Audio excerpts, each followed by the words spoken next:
जी, welcome है आप सभी का आपके अपने यूट्यूब चैनल अहमद टेक्नोलॉजी पे। जैसा कि आप सभी जानते हैं ओ लेवल के एग्ज़ाम डेट 13 जनवरी से 20 जनवरी है।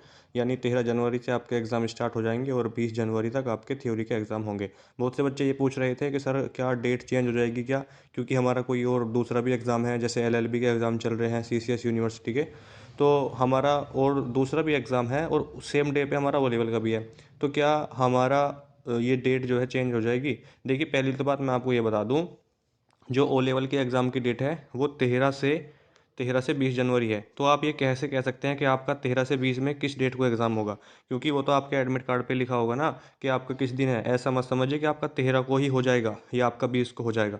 यानी ये तो 13 से 20 के बीच में एग्ज़ाम होगा आपका, किसी भी डेट पे हो सकता है वो आपके एडमिट कार्ड पे लिखा होगा। तो अभी आप तैयारी करते रहिए, ये सोच के डिमोटिवेट ना हो कि हमारा तो दूसरा भी एग्ज़ाम है, कौन सा पढ़ें। तो साथ-साथ दोनों की तैयारी आप करते रहिए, मैं आपको सिर्फ़ यही सलाह दूँगा। चैप्टर 7 है MNR5 का, 6 कंप्लीट हो चुके हैं। अगर आपने नहीं देखा है तो तेज़ स्पीड में करके वीडियो को देख सकते हैं, क्योंकि टाइम कम है आपके पास। ईमेल के बारे में पढ़ेंगे। ईमेल के बारे में आप सभी जानते हैं, बहुत ही ईजी चैप्टर है। सोशल नेटवर्किंग साइट के बारे में आप पढ़ेंगे और ई गवर्नेंस के बारे में आप पढ़ेंगे। सोशल नेटवर्किंग साइट मतलब जैसे आपका इंस्टाग्राम हो गया, फेसबुक हो गया आपका, और यूट्यूब हो गया, और जितने भी ये ट्विटर वगैरह हैं, ये सब सोशल नेटवर्किंग साइट के अंतर्गत ही आते हैं। ठीक है, तो उसी के बारे में पढ़ेंगे। पहला क्वेश्चन आपके सामने है, अवांछित कमर्शियल ईमेल को आमतौर पर डैश के रूप में जाना जाता है। ये सारे क्वेश्चन प्रीवियस ईयर के हैं, जो हमारे सामने वो आपके सामने यहाँ पर चल रहे हैं। ठीक है, तो ईमेल जो कमर्शियल ईमेल होती हैं, स्पैम के नाम से आप उन्हें जानते हैं। Right answer option number C हो जाएगा। स्पैम कह सकते हैं या जंक मेल भी आप उसको बोल सकते हैं। Right answer option number C होगा फर्स्ट का।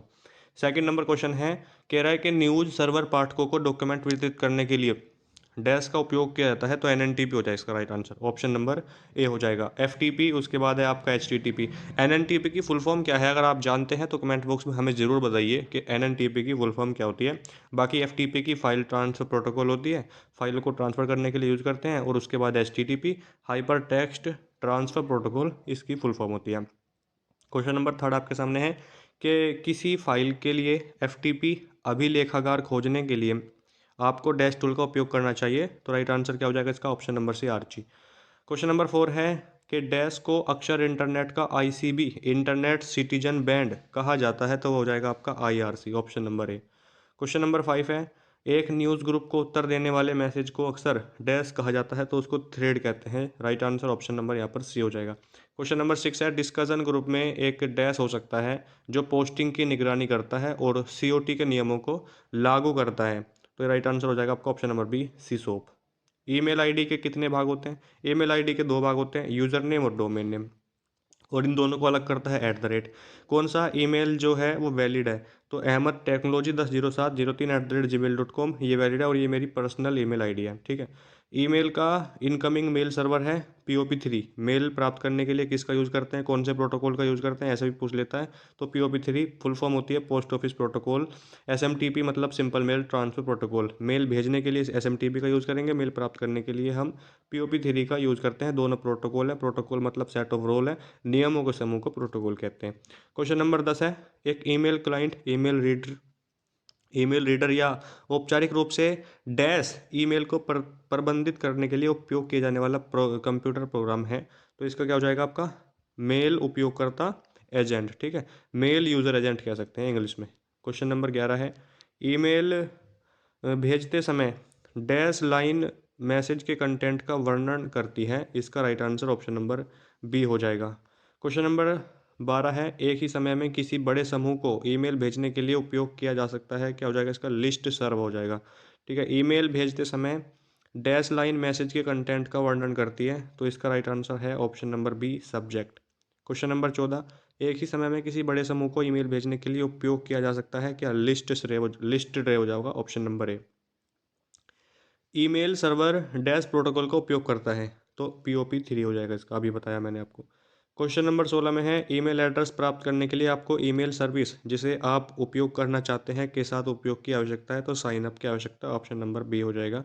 और क्वेश्चन नंबर 16 में है कि किसी को मेल भेजने के लिए आपको क्या जानना पड़ेगा? Email ID. अगर आपको ईमेल आईडी नहीं पता होगी तो कैसे मेल करोगे किसी को? ये आमतौर पर इंटरनेट या नेटवर्क पर डिजिटल मैसेज के आदान प्रदान की एक विधि है ईमेल, ऑप्शन नंबर बी। और क्वेश्चन नंबर 18 है, एक कह रहा है कि कौन सा भौगोलिक दृष्टि से दूर बैठे लोगों के बीच सहयोग के लिए, मतलब अगर ऐसी बात आती है तो इंटरनेट ही है, ऑप्शन नंबर ए। और क्वेश्चन नंबर 20 है, डैश एक प्रक्रिया है जिसके द्वारा एक मैसेज या इन्फॉर्मेशन किसी सेंडर से रिसीवर तक पहुंचाई जाती है, तो उसको संचार कहते हैं, कम्युनिकेशन कहते हैं इंग्लिश में। ठीक है, तो ये हो गए हमारे जो इंपॉर्टेंट क्वेश्चन है आपके लिए। इस चैप्टर से संबंधित कुछ फुल फॉर्म भी हैं जो इस चैप्टर से पूछी जाती हैं, खास इस चैप्टर से। जैसे आपका यूएसएसडी हो जाएगा, अनस्ट्रक्चर्ड सप्लीमेंट्री सर्विस डाटा। एक होता है आपका एनयूयूपी, ठीक है, तो नेशनल यूनिफाइड यूएसएसडी प्लेटफॉर्म, उसका फुल फॉर्म होता है भीम, आपने सुना होगा, Bharat interface for money. UPI आपने सुना होगा, यूनिफाइड पेमेंट इंटरफेस जो होता है, आपने एनपीसीआई सुना होगा। ठीक है, एनपीसीआई ये वो फुल फॉर्म है जो इसी चैप्टर से पूछी जाती है, NPCI, national payment corporation of India. और नीचे है NEFT, national electronic fund transfer है आपका। RTGS, real time growth settlement, guarantee दे रहा हूँ यहीं से फुल फॉर्म आएंगे अगर इस चैप्टर से आई तो। आईएमपीएस, इमीडिएट पेमेंट सर्विस होता है। यूटीआर का यूनिक ट्रांजेक्शन रेफरेंस होता है और ये आरटीजीएस के अंतर्गत में आता है। IFSC, Indian financial service code होता है, आईएफएससी जो बैंक में यूज़ होता है। स्विफ्ट कोड होता है, से society for world wide inter bank financial telecommunication होता है। ये इंपॉर्टेंट आपके एग्जाम के लिए है नहीं। एईपीएस, आधार इनेबल पेमेंट सिस्टम होता है। और आपका जो इम्पोर्टेंट बनेगा इससे, टीडीएस पूछ सकता है, टैक्स डिडक्टेड एट सोर्स। और ज़्यादा इंपॉर्टेंट इस चैप्टर से जो फुल फॉर्म आएंगी वो सिर्फ यही बनती हैं। ठीक है, बताइए ट्विटर के फाउंडर कौन है, ये क्वेश्चन आपसे पूछा गया है। जो ट्विटर है इसके फाउंडर कौन है। और दूसरा क्वेश्चन आपको बताना है कि ट्विटर को कब लॉन्च किया गया। जो ट्विटर है इसको कब लॉन्च किया गया। एक क्वेश्चन ये बनता है कि ट्विटर में जब आप ट्वीट करते हैं तो कितने कैरेक्टर यूज़ कर सकते हैं, तो राइट आंसर हो जाएगा 280। 2021 और 22 में पूछा गया क्वेश्चन लगातार कि ट्विटर में ट्वीट करने के लिए कितने कैरेक्टर हम यूज़ कर सकते हैं। 280 कैरेक्टर हम यूज़ कर सकते हैं। ठीक है ना, ये सारे के सारे ही हैं जो इनके फाउंडर माने जाते हैं। ठीक है, और 2006 में इसकी स्थापना होती है, ये भी आपको पता होना चाहिए ट्विटर की। ठीक है ना, और ट्विटर का मुख्यालय हेडक्वार्टर कहाँ है, कैलिफोर्निया में, यूएसए में। ट्विटर का ओरिजिनल नाम क्या है। ट्विटर का ओरिजिनल नाम स्टेटस और ट्विटर भी कहते हैं। ऑप्शन नंबर डी हो जाएगा, ए और बी दोनों। ट्विटर में अधिकतम कितना कैरेक्टर यूज़ कर सकते हैं, मैं आपको बता चुका हूँ, 280 कैरेक्टर का यूज़ कर सकते हैं।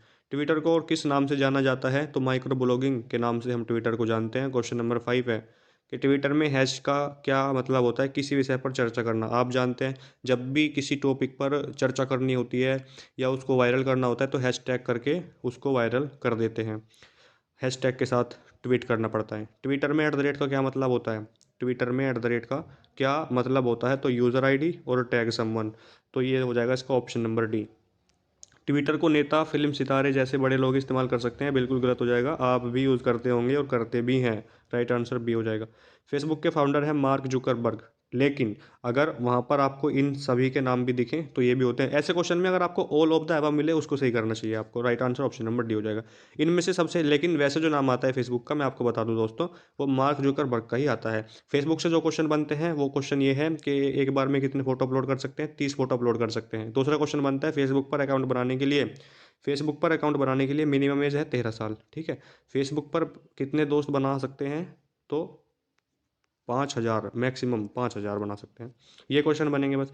इनमें से सबसे लोकप्रिय जो सोशल मीडिया की साइट है वो कौन सी है, फेसबुक। सबसे ज़्यादा फेमस है फेसबुक आपका, हालांकि इंस्टाग्राम भी है चर्चाओं में और यूज़ भी सबसे ज़्यादा होता है इंस्टाग्राम और फॉलोवर भी सबसे ज़्यादा है, लेकिन जो सबसे लोकप्रिय है वो फेसबुक है।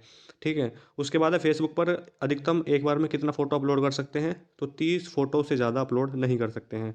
एक बार इसकी लिमिट चेक कर लेना, हो सकता है बढ़ गई हो। फेसबुक में कुल कितने रिएक्शन होते हैं, तो 6 रिएक्शन होते हैं फेसबुक में। फेसबुक यूज़र एक से अधिक पेज का एडमिन नहीं हो सकता क्या, ये हो जाएगा आपका फॉल्स हो जाएगा।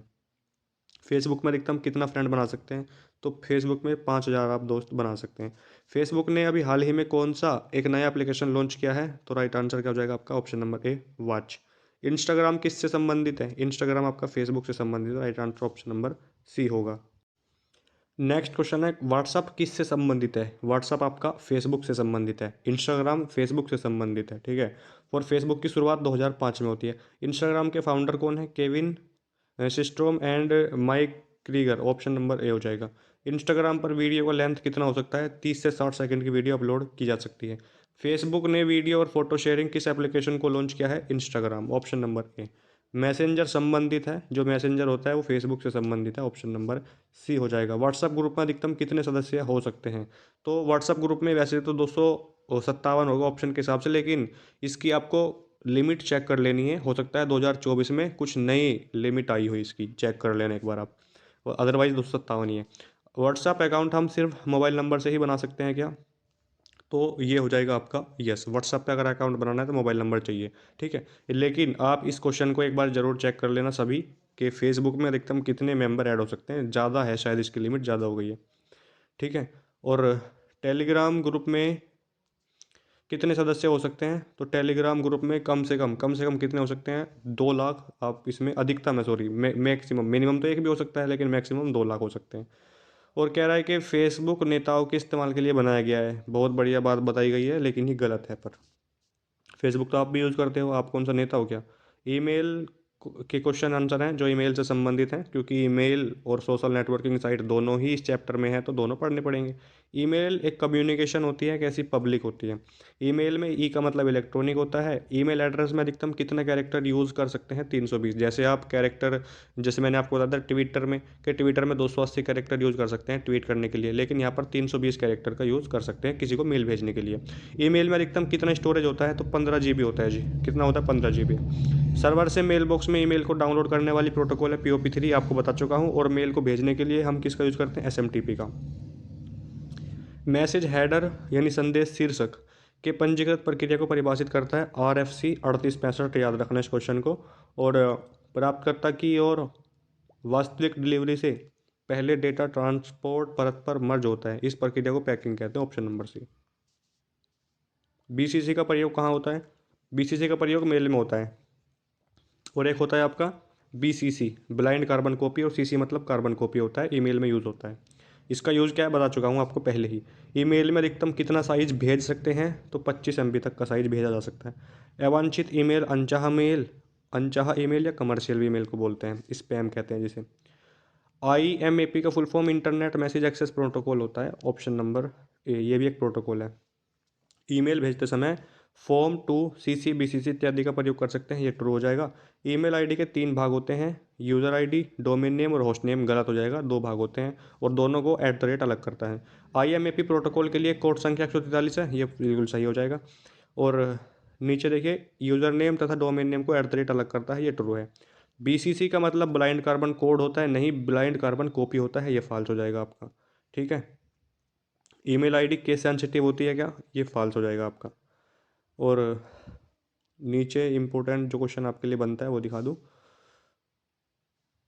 नहीं, ये ज़्यादा इम्पोर्टेंट नहीं है। यहाँ पे देखिए, ये किस प्रकार का ई-कॉमर्स कंपनियों के बीच स्थापित होता है? हालांकि ई गवर्नेंस भी आपको पढ़ना है इसमें, इस चैप्टर में, तो ये भी आप जरूर देख लेंगे कि किस प्रकार का ई-कॉमर्स कंपनियों के बीच स्थापित होता है। B2B, बिजनेस टू बिजनेस होगा इसका राइट आंसर। जब कोई व्यवसाय अपने उत्पादों को इंटरनेट पर उपयोगकर्ताओं को बेचता है, जब कोई कंपनी या जब कोई व्यवसाय अपने उत्पादों को इंटरनेट पर उपभोक्ताओं को बेचता है, तो इस प्रकार का वाणिज्य होता है बिजनेस टू कस्टमर होगा।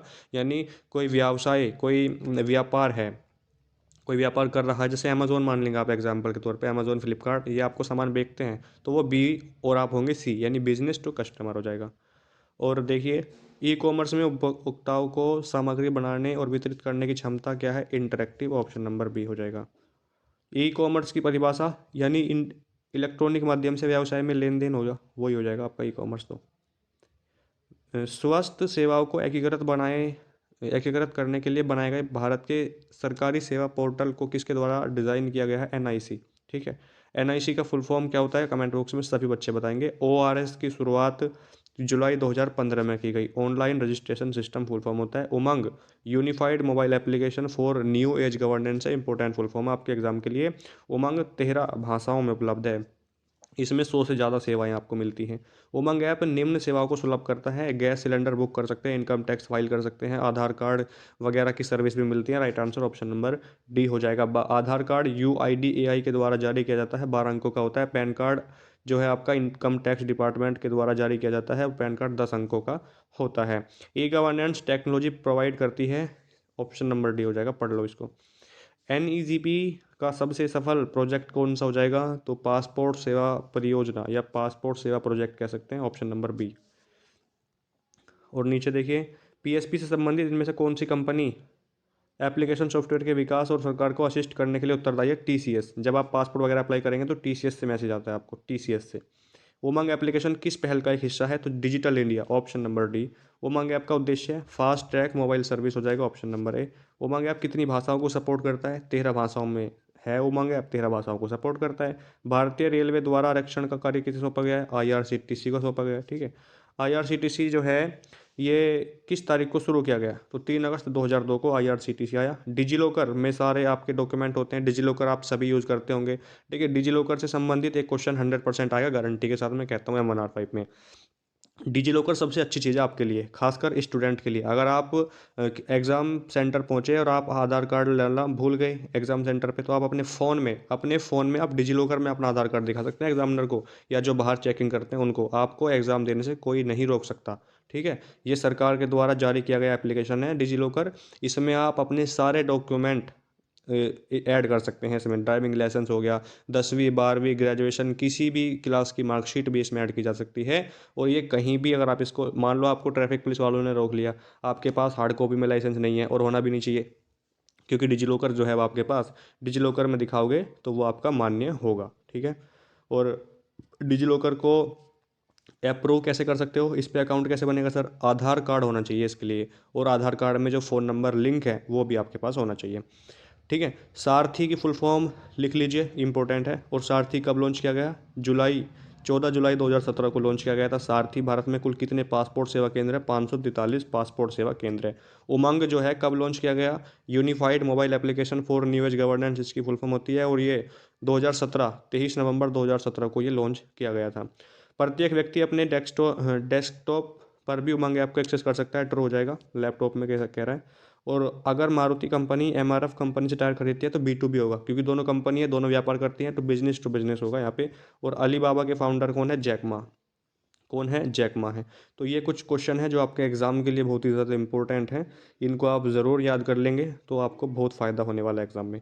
बाकी अगर आप चैनल पर पहली बार आए हैं तो प्लीज़ सब्सक्राइब कर लीजिए। पहले से देख रहे हैं हमारे चैनल को तो आप लाइक कर सकते हैं, शेयर कर सकते हैं अपने दोस्तों के साथ। और वीडियो अगर अच्छी लगती है तो कमेंट भी ज़रूर करें। अगर आपको कोई प्रॉब्लम लगती है कि सर यहाँ पर प्रॉब्लम है, या आपने ये क्वेश्चन सही नहीं समझाया, तो आप उसको हमें ज़रूर बताइए, क्योंकि हम अपनी कमियों को तभी तो दूर करेंगे जब आप लोग बताएंगे तो प्लीज़ शेयर करें, सपोर्ट करें। और जल्दी से 10,000 का आपका जो ये अहमद टेक्नोलॉजी परिवार है, 10,000 का होने वाला है। थोड़ा सा सपोर्ट करें, खींच के सपोर्ट करें दोस्तों, ठीक है। मिलते हैं नेक्स्ट वीडियो में, तब तक के लिए जय हिंद, जय भारत।